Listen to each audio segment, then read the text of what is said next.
Revision করলে তোমার প্রিপারেশনের ক্ষেত্রে কি কি উন্নতি হবে এবং কোন কোন বিষয়ে তোমার হেল্প হবে সেগুলো আমরা প্রত্যেকেই জানি। কিন্তু রিভিশন হওয়া উচিত কম সময়ের মধ্যে এবং রিভিশনের মাধ্যমে তোমার উপর যেন বেস্ট ইম্প্যাক্টটা পড়তে পারে সেই বিষয়ে কিন্তু তোমার লক্ষ্য রাখা উচিত। অর্থাৎ একটা কথা যদি বলা হয়, এক বাক্যে যদি বলা হয়, তাহলে রিভিশন হওয়া উচিত কম সময়ের এবং বেস্ট ইম্প্যাক্টেড। তো আমি আজকের এই সিঙ্গেল ভিডিওতে রিভিশন কীভাবে করলে তোমার কম সময়ের মধ্যে কমপ্লিট হবে এবং তার ইম্প্যাক্টটা অনেকটা দিন এবং বেস্ট হবে সেটা নিয়ে কিন্তু আমি আলোচনা করব। দেখো, প্রথমেই যে বিষয়টা তোমাদেরকে মাথায় রাখতে হবে, যখন তুমি একটা সাবজেক্টের রিভিশন করছো কিংবা কোনো একটা সাবজেক্টের কোনো একটা চ্যাপ্টার রিভিশন করছো, তোমাকে এই জিনিসটা মাথায় রাখতে হবে যে তোমার সেই চ্যাপ্টার বলো, সেই সাবজেক্ট বলো, সেটা কিন্তু পুরো সিলেবাসটা সম্পর্কে তোমার কমপ্লিট ধারণা আছে এবং থিওরি যা যা পোর্শন রয়েছে সেগুলো মোটামুটি কম বেশি তুমি জানো। তুমি যখন একটা চ্যাপ্টারের রিভিশন করতে যাচ্ছ তখন তোমার যদি থিওরিটা সম্পর্কে বা সেখানকার টপিকগুলো সম্পর্কে মানে ধারণা না থাকে, তোমার কিন্তু রিভিশনটা করা সম্ভব হবে না। ঠিক আছে? কারণ রিভিশন করতে গেলে আমাকে প্রথম যে জিনিসটা মাথায় রাখতে হবে সেটা হচ্ছে আমাকে কম সময়ের মধ্যে করতে হবে। এবার কম সময়ের মধ্যে করাটা তখনই সম্ভব হবে যখন তোমার আগে থেকে সেই চ্যাপ্টারটা সম্পর্কে তোমার ধারণা থাকবে, সেই চ্যাপ্টারের থিওরি পোর্শনগুলো সম্পর্কে তুমি জানবে।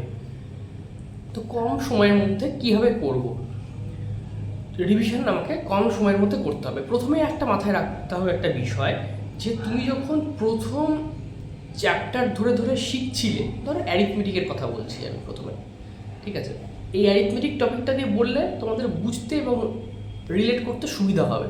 ধরো অ্যারিথমেটিক যখন তোমরা শুরু করেছিলে, যখন প্রথমবার তুমি পড়ছো, ধরো প্রথমবার কোনো একটা চ্যাপ্টার তুমি যখন পড়ছিলে প্রফিট অ্যান্ড লস, সেই চ্যাপ্টারে যে সমস্ত অঙ্কগুলো রয়েছে সেগুলো তুমি প্রথমে শিখলে। প্রথমে প্রফিট অ্যান্ড লসের অ্যারিথমেটিক করার জন্য যে সমস্ত সূত্রের প্রয়োজন হয় বা যে সমস্ত তোমার প্রাথমিক যে ধারণাটা যেটা থাকে সেই সম্পর্কে তুমি জানলে। জানার পরে কিছু কিছু অঙ্ক আছে যেগুলোকে ট্রাই করলে।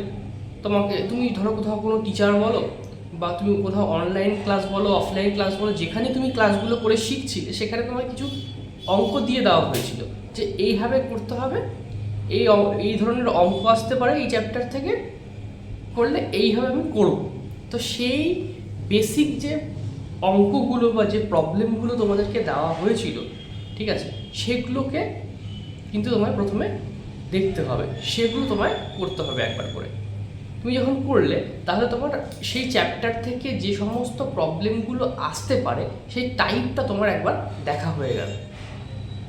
এর পরের যেটা কাজ করবে সেটা হচ্ছে, যখনই কোনো রিভিশন করবে কোনো সাবজেক্টের বা কোনো টপিকে, তখন মনে রাখবে রিভিশনের মেন জায়গায় হচ্ছে ব্যাংকিং। যখন তুমি পরীক্ষা দিতে আসছো সেই সময় রিভিশনের জায়গাটা, ধরনটা আমাদের স্কুল কলেজ বা যে সমস্ত জায়গায় আমরা পড়ে এসেছি সেখানকার রিভিশনের থেকে একটু টাইপটা ডিফারেন্ট হয়। সেক্ষেত্রে তোমায় কী করতে হবে, সেক্ষেত্রে তোমাকে প্র্যাকটিসের মধ্যে দিয়ে রিভিশনটা করতে হবে। ব্যাপারটা বুঝতে হবে ভালো করে। আগে যখন আমরা পড়েছি স্কুলে বা কলেজে, তখন আমরা রিভাইজ যখন করেছি চ্যাপ্টারগুলো তখন আমরা বইটা পড়েছি, ধরো, বা অঙ্ক যখন সলভ করেছি, ঠিক আছে, তখন আমরা অঙ্ক বই ধরে, বইয়ের অনুশীলনী ধরে যে যে অঙ্কগুলো পরপর রয়েছে সেগুলো দেখে যেতাম। এখানে কিন্তু সেই জায়গাটা নেই। এখানে তোমায় করতে হবে, তোমায় মেটেরিয়াল কালেক্ট করে তোমায় প্র্যাকটিস করতে হবে, ঠিক আছে? সেখানে নতুন কিছু হয়তো প্রবলেম তুমি পেলে যেটা তোমাকে হেল্প করবে, তোমার নতুন কনসেপ্টও দেবে এবং সেটা কম সময়ের মধ্যে তোমার উপর বেস্ট ইম্প্যাক্টও দেবে, ঠিক আছে? দুটো ডিফারেন্সটা বুঝতে হবে। আমি আগে যে রিভিশনটা করতাম, যে উপায়ে করতাম সেটা, এবং আজকে আমি যে উপায়ে রিভিশনটা করছি সেটা কিন্তু দুটো রাস্তাটা আলাদা। কারণ কি, সেখানে আমার একটা লিমিটেড প্রবলেমস ছিল, এখানে কিন্তু লিমিটেড কিছু নেই, ঠিক আছে? এখানে কী ধরনের অ্যারিথমেটিক আসতে পারে টাইপটা জানো হয়তো, কিন্তু কোন প্রবলেমটা আসবে সেটা তোমার কাছে জানা নেই। তাই জন্য তোমাকে রিভিশনটা করতে হবে অন্য উপায়ে, ঠিক আছে? এটা গেলে 1 নাম্বার।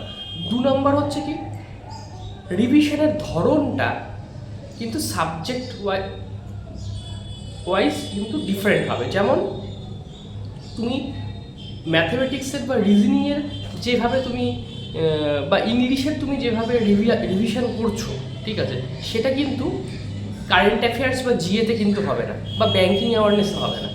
কীভাবে হবে তাহলে? সেক্ষেত্রে কিন্তু তোমাকে পড়ার পরিমাণটাকে বাড়াতে হবে। এখানে যেমন পড়াটার বাদ দিয়ে তুমি সলভ করাটাতে বেশি জোর দিয়েছিলে, ওইখানে পড়াটার পরিমাণটাকে বাড়াতে হবে, ঠিক আছে। ডেট ওয়াইজ ধরো কারেন্ট অ্যাফেয়ার্সের কথা বলছি, কারেন্ট অ্যাফেয়ার্সের যে কোনো একটা উইক নিয়ে আমি যদি কথা বলি, ধরো মার্চ মাসের লাস্ট উইক, 4th উইকটা নিয়ে তুমি পড়ছো, রিভিশন করবে, তাহলে কি তোমার আগে ডেইলি বেসিসে পড়া আছে, এখন তুমি উইকলি যখন তুমি মানে গোটা উইকটা ধরে যখন তুমি রিভিশন করতে যাচ্ছ, তখন তোমাকে ডেইলি পিডিএফটাই পড়তে হবে। এরকম না যে উইকলি আমি একটা ক্যাপসুল বা ট্যাবলেট যাই থাকুক না কেন সেগুলো নিয়ে পড়লাম হয়ে গেল, তা নয়। তাহলে আমাকে কী করতে হবে? প্রথমে যখন আমি উইকলি বেসিসে যখন আমি রিভিশনটা করছি, তখন আমি করবো কি, ডেইলি যে পিডিএফগুলো রয়েছে, যেগুলো আমি প্রথম পড়েছিলাম দিনে একটা করে, ঠিক আছে, সেটাকে ধরে নিয়ে আমি পড়বো, যেভাবে কারেন্ট অ্যাফেয়ার্সগুলো আছে সেগুলো পড়বো। দিয়ে যদি আমি কোনো উইকলি পিডিএফ পাওয়া যায়, ঠিক আছে, উইকলি পিডিএফ ডাউনলোড করে নিয়ে আমি ওয়ান লাইনার হিসাবে দেখবো। তাহলে তোমার ডেইলি বেসিসে তোমার থরলি তোমার পড়া হলো, ঠিক আছে, যেটা ডিটেলস থাকছে সেটা পড়া হলো, দেন তুমি উইকলি ওয়ান লাইনার পড়লে, তাহলে দুটো ধরন কিন্তু তুমি পড়বে। ওয়ান লাইনার যখন তুমি পড়বে, তোমার সেই টপিকটা মাথার মধ্যে থাকবে, আর খবরের যখন ডিটেলসটা পড়বে, সেখানে কিন্তু তোমার কী হয়েছে না হয়েছে সেখানে যদি ভেতর থেকে প্রশ্ন আসে কোনো, তাহলে তুমি সেটাও তুমি করতে পারবে। তাহলে এইভাবে যখন হয়ে গেল, ওটা উইকলি যখন তুমি কমপ্লিট করে নিলে, তখন দেখবে বিভিন্ন ওয়েবসাইটে কারেন্ট অ্যাফেয়ার্স যেখানে পাওয়া যায় সেখানে উইকলি মক টেস্ট পেতে পারো, বা আরও ভালো হয় তুমি 4টে সপ্তাহ তুমি টোটাল পড়ে নিয়ে গোটা মাসটা যখন কমপ্লিট হয়ে গেল, তখন তুমি কী করবে, মান্থ ওয়াইজ যে টেস্ট থাকে সেটা তুমি দিয়ে দেবে। তাহলে তোমার কী হলো, ডেইলি বেসিস হলো, উইকলি বেসিস হলো, এবং তোমার মান্থ বেসিসেও কিন্তু হয়ে গেল। কিন্তু রিভিশন আমি করছি, প্রতিটাই রিভিশন। কীভাবে রিভিশন? ডেইলি বেসিসে আমি পড়লাম একবার করে, সেটা হলো। উইকলি বেসিসে আমি মক দিলাম, টেস্ট দিলাম, সেটা একবার হলো। 3 নাম্বার কী করলাম? মান্থ বেসিসে করলাম। তাহলে আমার 3টে বিষয়ই করা হলো 3 রকমভাবে, ঠিক আছে। এটার ইম্প্যাক্টটা কিন্তু একদম টোটালি আলাদা হবে। তুমি একটা মাস যদি এই কারেন্ট অ্যাফেয়ার্স করতে পারো, যারা কারেন্ট অ্যাফেয়ার্স নিয়ে ভয় পায় তাদের ক্ষেত্রে এটা মানে একটা হিউজ একটা ইম্প্যাক্ট দেয়। আমি এটা নিজে করেছি প্রথমের দিকে। এটা মানে সত্যি কথা বলতে প্রচণ্ড লেবরিয়াস একটা কাজ, ঠিক আছে। তোমাকে একটা কারেন্ট অ্যাফেয়ার্স ডেইলি বেসিসে পড়তে হবে, তারপরে উইকলি বেসিসে পড়তে হবে, মান্থ বেসিসে পড়তে হবে। তার মানে তোমাকে কতটা সেখানে লেবার দিতে হচ্ছে তুমি নিজে বুঝতে পারছো। তাই জন্য কিন্তু তোমার তাদের 3বার প্রায় পড়া হয়ে যাচ্ছে একটা কারেন্ট অ্যাফেয়ার্স। তো এইভাবে যদি তুমি সাবজেক্ট ওয়াইজ যদি রিভিশনগুলো করতে পারো, তাহলে তোমার কিন্তু অনেকটা ইমপ্রুভ হবে এবং অনেক বেস্ট ইম্প্যাক্টটা তুমি পাবে। তাই জন্য আবারও বলছি, কোয়ান্টিটিভ অ্যাপটিটিউড, রিজনিং এবিলিটি এবং ইংলিশ, এই 3টে সাবজেক্টের রিভিশনের ধরনটা এক হবে, কিন্তু কারেন্ট অ্যাফেয়ার্স বা জেনারেল অ্যাওয়ারনেস পেপারের রিভিশনের ধরনটা আলাদা। আমরা কারেন্ট অ্যাফেয়ার্স বা জেনারেল অ্যাওয়ারনেস বা ব্যাঙ্কিং অ্যাওয়ারনেসের যে রিভিশনের ধরন আমরা শুধু ভাবি যে আমরা পড়লেও হবে না, পড়ার পাশাপাশি এইভাবে ডেইলি, উইকলি এবং মান্থলি বেসিসে তোমায় প্র্যাকটিসও করতে হবে, তবেই কিন্তু তার একটা ভালো ইম্প্যাক্ট তোমাদের ওপর পড়বে। তো যাই হোক, আজকের এই ভিডিওটা এই পর্যন্তই। যারা চ্যানেলে নতুন তারা চ্যানেলটিকে অবশ্যই সাবস্ক্রাইব করে দিও, ভিডিও ভালো লাগলে একটা লাইক করো। আমি জানি তোমরা অনেকে ভিডিও দেখছো, পারলে ভিডিওগুলো শেয়ার করো বন্ধুদের সাথে, এবং তোমরা ভিডিও দেখলে প্লিজ চ্যানেলটিকে সাবস্ক্রাইব করে দিও। আর তোমাদের কীরকম কী পড়াশোনা চলছে একটু কমেন্ট করো, তাহলে আমারও ভালো লাগে, তাহলে ইন্টারাকশানটা তোমাদের সাথে বাড়ে। তো এইটুকুই আমার রিকোয়েস্ট। তো চলো, দেখা হচ্ছে নেক্সট ভিডিওতে।